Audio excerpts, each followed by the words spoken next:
it's a bit of a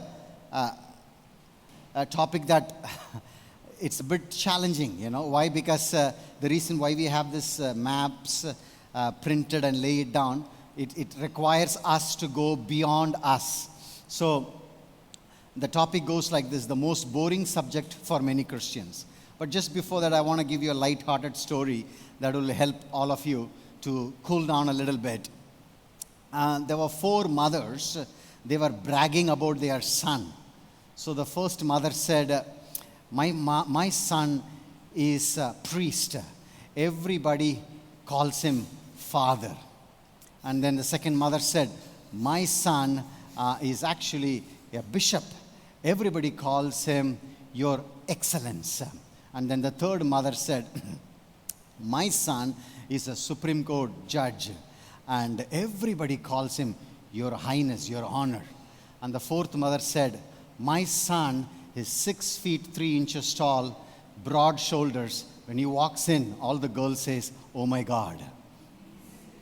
Anyway, lift up your Bible and you say this after me. Lord Jesus, come on church, Lord Jesus, influence me this morning. Jesus, you are the greatest influencer ever walked on this planet Earth. And we want to be influenced by you. And I pray that you will take control of my mouth. As your son utters, it will be an utterance from you. And it will go into their system deep down. So it will not just be a word to be enjoyed, but the word will transform them to the image of your son, Jesus. So we thank you in Jesus' name. Amen. So the subject goes like this: the most boring subject for many Christians. And that's actually intercession. That's why we are here. We have this map on the floor. And by the way, 2 memory verses this week we will memorize. Actually, Psalms 2:8. It says, ask of me, I will give you the nations as your inheritance, the ends of the earth as your possession. Amen. How many of you are asking the Lord for the nations as your inheritance? Amen. I'm asking the Lord that India doesn't belong to Amara Desa Bharat hai. No, it doesn't belong there. Our nation belongs to Jesus. Amen. It's important to realize that. So Ezekiel 22:30, that's again, it's in the map here printed. I looked for someone. You don't need to memorize the whole thing, but at least I looked for someone among them who would build up the wall and stand before me in the gap. If you can just memorize those 2 sentences, that will be really, really beautiful. Amen. So let's look at the screen and let's say one more time louder. Ask of me. Come on, church. Ask of me, and I will make the nations your inheritance, the ends of the earth your possession. That's Psalms 2:8. Ezekiel 22:30 says, I looked for someone among them who would build up the wall and stand before me in the gap. Amen. Isn't it beautiful? That's the scripture that we will be dealing with today. There's a guy called Leonard Ravenhill. I don't know whether you heard about him. He said this, and I'm going to quote what he said. A man who is intimate with God is not intimidated by men. A man who is intimate with God is not intimidated by men. And that's why we are here on the floor. One of the Greek word, it's called proskenio. Proskenio basically means you are literally you are like this, and then you are on the floor like this. Skenio means kiss the feet. And that's what Jesus is inviting us. Not a religion to do on Sunday, but to really walk in that intimacy with the Lord every single day. And John Wesley quotes this, and I quote, a family altar will alter many families. It's very important. I'm not talking about 5 minutes, you prayer. It's about really that your family becomes an altar where the incense are burned day and night. That your family becomes a living sacrifice to the Lord. And there are lots of different kinds of prayer. And today we're going to highlight one kind of prayer. There is thanksgiving, praise, requests, petitions. That's what we are doing now. Intercession and decree. This one of the thing that is very boring is the petition, the intercession. Because the rest of them sounds really nice. Thanksgiving. You got a raise on your job. you thank the Lord. You got, promotion, thank the Lord. You found a wife, thank the Lord. You found an husband, thank the Lord. You got a new car or a house, a piece of land. God is giving us a new house. It's easy to thank the Lord for that. Praise for what He has done, salvation, healing, miracles. Request, and it's request is like, God, do this for me. I need a breakthrough. But then decree is also good because it's prophetically declaring over the situation. But it's one thing, it's very boring and it is tiring, is intercession. Why? Because it's not involving us. It involves us, but actually the result is for somebody else. And that's why it's one of the boring subject. So it says in 1 Timothy chapter 2 verse 1 to 3 says, I urge then first of all the petition, prayers, intercession and thanksgiving be made for all people. Amen. That's why it says all people. There is a small place called Pitcairn Island here. If you look at here, it's only 50 people are there in this place. Pitcairn Island, and only 50 people live there. And then you have a China and India where, when God said be fruitful and multiply, we Indians took it very seriously. So we are really multiplying. I don't know about the fruitful part, but we will get there eventually. Philippians 4, 6 and 7 says, do not be anxious about anything, but in every situation, by prayer and petition, with thanksgiving, present your request to God. And the peace of God, which transcends all understanding, will guard your hearts and your mind in Christ Jesus. So, my question is this. Why, if this is a good thing, why intercession is boring? And I want to talk about that for next few minutes. I wrote down here 5 things, and I think it's a good reflection for all of us. Why intercession is boring? Number 1, because it's not about us. It's not about us. If I say I'm going to give a word, a prophetic word, and go Facebook Live, you will have so many people joined in. Why? Because it's a prophetic word. I want to get a nice prophetic word. I mean, you are in need, you are wanting to build a house, ministry, church, you have a list, and I never made myself, use this pulpit to manipulate you guys to get something. My boss takes care, and the word sounds good. It's nice. I mean, provision from England. I mean, £1, 100 rupees, that sounds good. Provision from Sudan could be a little bit of a tricky thing. Provision from Tanzania could be a different, Uganda. But provision from England sounds good. So you kind of take that word, but people fall for it. Hello? But intercession means it's not about us. We live in a me culture. 20 years ago, the word selfie doesn't exist. Do you know that? 20 years ago, the word selfie doesn't exist. Today, the word selfie is the most used common words in our world. The first thing you go and buy a phone, what do you ask for?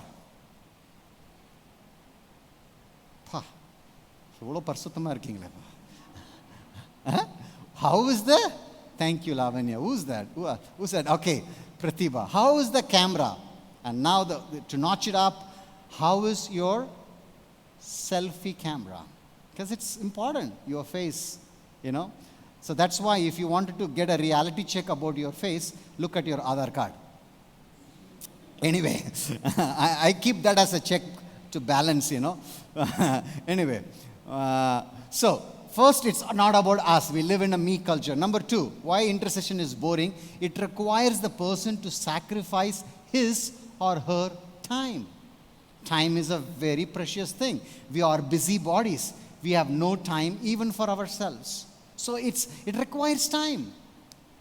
That's why I have said this many times. I'm never going to shy from saying this. Time spent with this God, with never a waste of time. It requires time. See, now I'm going to finish it maybe another 10, 12 minutes. I'm going to wrap it up. My sermon is very short. We're going to spend next 20, 30 minutes. We're going to take communion, go around these places, and we're going to intercede. It takes time. We change the whole service. Why? We want to make sure that you get the heart of God. You look at the lifestyle of Jesus. Every single time, he spent time alone with the Father. It's important. And that's important. So it requires a person to sacrifice his or her time. Number 3, it gives us God burdens. Now you are saying, I have enough burden, my brother. The ex dumped me, and this is there, the bond is there, the boss is horrible, HOD is terrible, and my colleagues, and this and that, and all the list. Why I need a God burden? We have enough on our plate. Why deal with someone's mess? That's realistically speaking, intercession, it's like that. It's someone's mess. You are standing in the gap for somebody. That's what it means. Number 4, it's not flashy. See, speaking from the pulpit, right Reverend Doctor, Prophet, Apostle, giving a word, flashy. It's flashy. Standing before the auditorium of thousands of people, giving your testimony or singing a song, playing a saxophone, it's flashy. Standing in your room, nobody is there, closed all your curtains, kneeling down, lifting up your eyes to the Lord, crying to the Lord. It's not flashy. Nobody wants to do that flashy job, that messy job. We love thrill, excitement, spotlight ministries like preaching the gospel to thousands, releasing a new album, adventuring to the new nation. I think I told you a little bit of my testimony. One particular year, I think it was 2007, I traveled 42 countries, just one nation, 1 year alone. And one day the Holy Spirit said, Charles, you have more time to do my work, but no time to spend with me. And that's sometimes we are very busy. We say we are doing a work for the Lord, serving people, healing people, giving medicine. But all those is good. I appreciate you guys. But the most important thing is, Martin Luther says, I have a busy day in my life, but I have to spend more time on my knees. Amen. So that's that number 4. Number 5, it is quite humbling. It's quite humbling. It's nothing. Nobody is going to tap your shoulder and say, well, that word was so good. That song was so nice. This decision you made was nice. No, you're not sitting anywhere. It's just your quiet place with the Lord. It's quite humbling. We don't like sweat and blood, tears, snorts. Rather, we like happy go merry. It's all well, good mood is what we desire. Intercession is like that. Read Daniel chapter 9. When he encountered the Lord, it's not up in the screen, and the Bible says he became so weak because of the encounter. It's horrible. But God requires for somebody who can stand in the gap so that the presence of God can manifest. Amen? Amen. Again, few more scriptures. Romans 8:26-20. The Spirit helps us in our weaknesses. We do not know what we should pray for, but the Spirit Himself intercedes for us through the wordless groans. Anybody arrive to a point about a situation or a person, you have no words, your vocabulary is lost when you pray? You don't know anymore to pray. Your mind empty. What is that? That means you have bankrupt in your soul. You have to go one more level high. What is that? Spirit level. That's why the Spirit groans with utterance. That's why praying in the Spirit is very important. And look at verse 7. He who searches our hearts knows the mind of the Spirit, because the Spirit intercedes for God's people in accordance to the will of God. And we know all things God works together. We know this scripture. Most Christians know this, Romans 8:28. So that's why praying in the Spirit, and praying in the Spirit, I'm part of it, is praying in the personal prayer language, praying in the tongues. And again, if you come from a different denomination and you don't believe in tongues, I'm not saying you are a second-class citizen or in the kingdom. I'm not bashing you or anything. But praying in the Spirit, it's a requirement it's an invitation from the Father for everyone. And by the way, tongues are not medals of honor, but they are tools for the job. So we have turned that into that. We try to show to people. Another Christian comes, we want to show people. Rashala Khandula. No, it's you're talking with Daddy. It's a spirit language. Why? When you connect with the Lord, your spirit edifies us. Amen. That's why I encourage people to pray in the tongues. And we in Papa's house, we encourage everyone to get this gift of speaking in tongues. Why? This is not a medal of honor. There's tools for the job. Because there are times when you face things you don't know how to pray. And you have to encounter those challenges. How are you going to encounter? You pray in the Spirit. Amen? Now, What happens when you choose to intercede? I told you, no, this is a very short sermon and we want to spend some time. 5 things it happens. So you can take a picture or write it down and we will spend this next 20-30 minutes in the Lord. The first one, to get his heart of love, compassion, mercy for the situation. The numb factor is broken. Look at Paul, Jeremiah, Ezekiel. They all interceded. Paul says, in Tamil it says, Garpa Vedanai pattu naan indha ungalai perkiren. He says, out of like a childbirth, I given birth to you.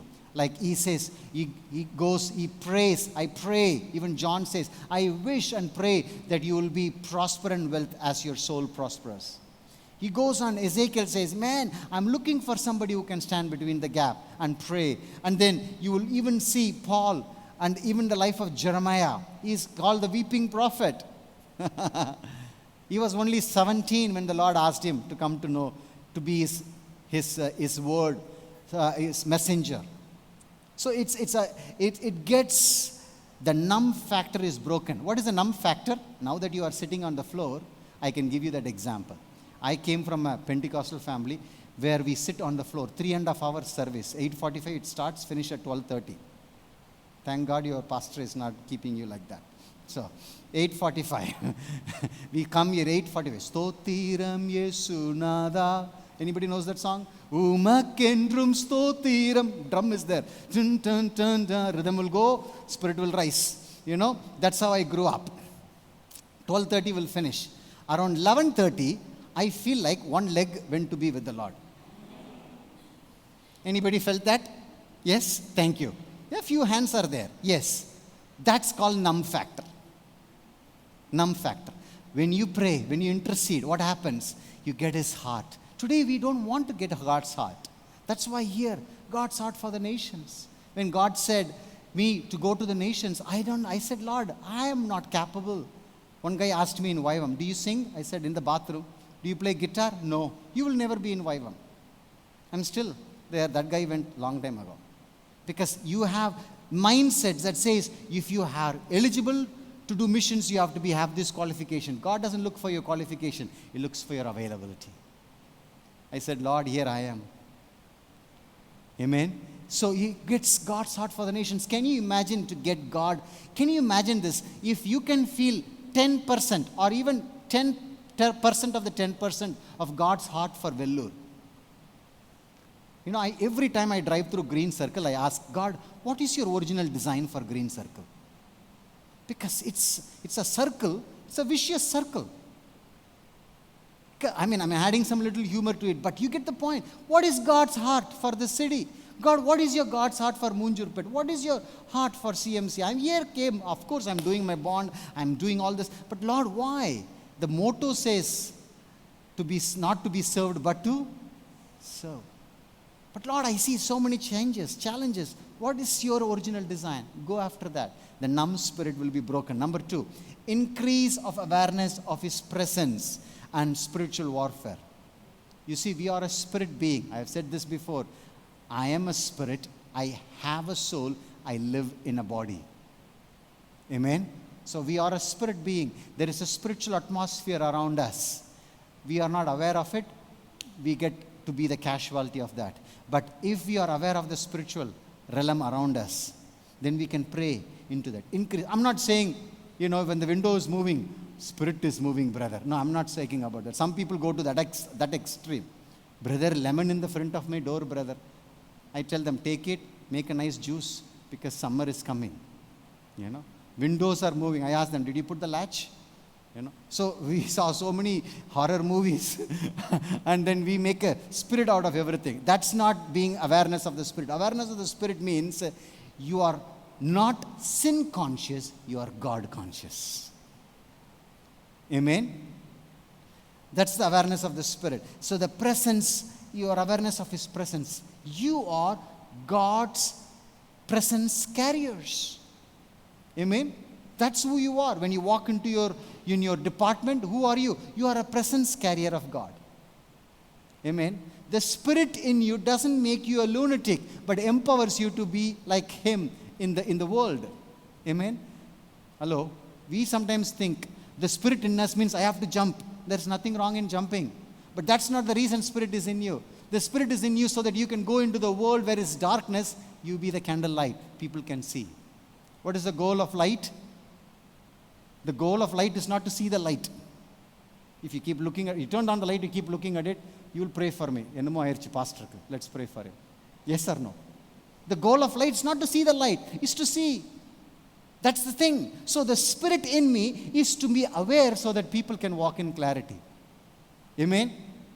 I'm getting into a preachy mode, please.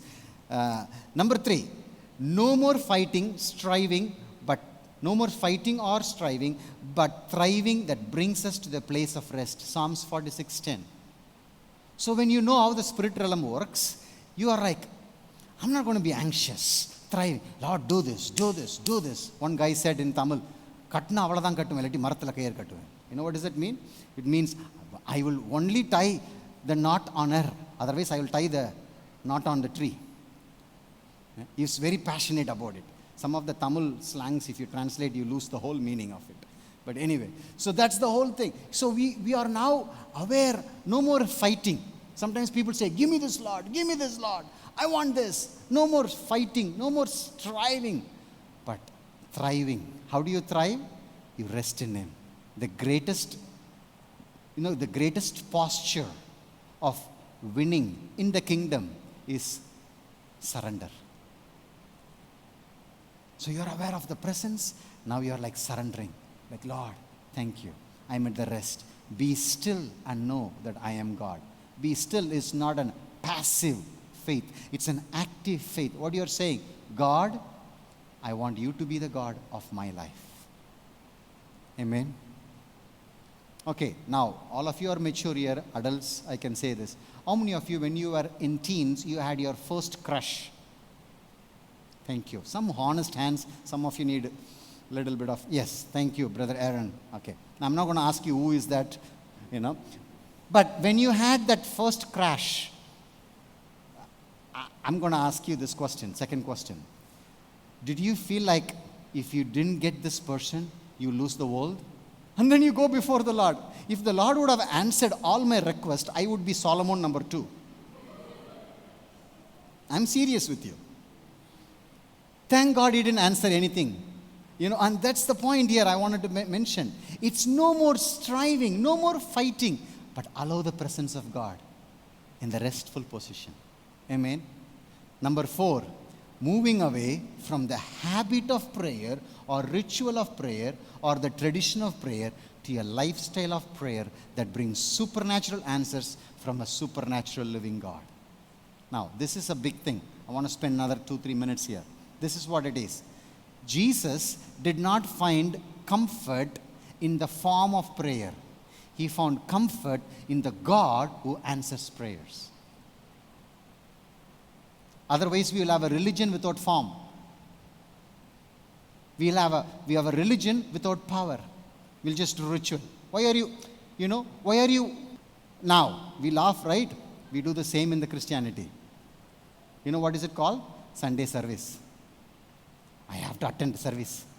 After service, I can watch anything. I can eat anything. I can gossip about anything. I can do, but show my face to the pastor. Otherwise, he is going to WhatsApp me. What happened? How are you? Are you okay? In the tolla vanan solli, I'll go show my face. Hello? Yes, you're laughing, no? Because I have done that to you. Are you okay, brother? Yes? So let me show my face to him so he will leave me for the next 6 days alone. That's what happens in Christianity. We have a form without power. We have a Tamil say, palaya kurudi kadava taradi, which means is a blind lady keep on opening. She cannot open. She'll get stuck. It's a rut. A.W. Tozer says Christianity for many Christians is a rut. Now, this is what happens. When you move away from that to a lifestyle where you encounter God and you see a breakthrough and you cherish in that breakthrough and you're grateful and you're advancing, and we don't see a breakthrough, you go back to God and ask God, where I missed it and what's your timing, and you keep pressing. What happens? You break the spirit of numbness and you enter into the heart of God. And number 5, Walking in greater authority of the kingdom reality with kingdom perspective. That's the big thing. A greater reality of with a kingdom perspective. That's why Isaiah 55 says, my ways are not your ways. Okay? My ways are higher than your ways.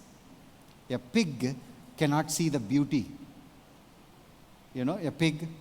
Have you seen anywhere you have seen in Kerala or in Jharkhand, anywhere you see a pig standing up like this, looking up the sky? Anywhere? Nowhere, except Peppa Pig. My kids watch. Except that Peppa Pig, all the pigs are down there. Many Christians have that, that pig mentality.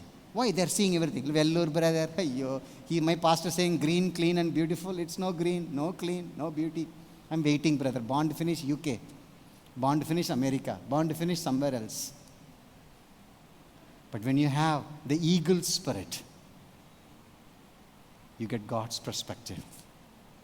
That's what we are doing now. We have eagle spirit. We are seated, Ephesians 2 says, in the heavenlies. So when we walk on this, we're saying, God, how do you see this city? How do you see this nation? Amen?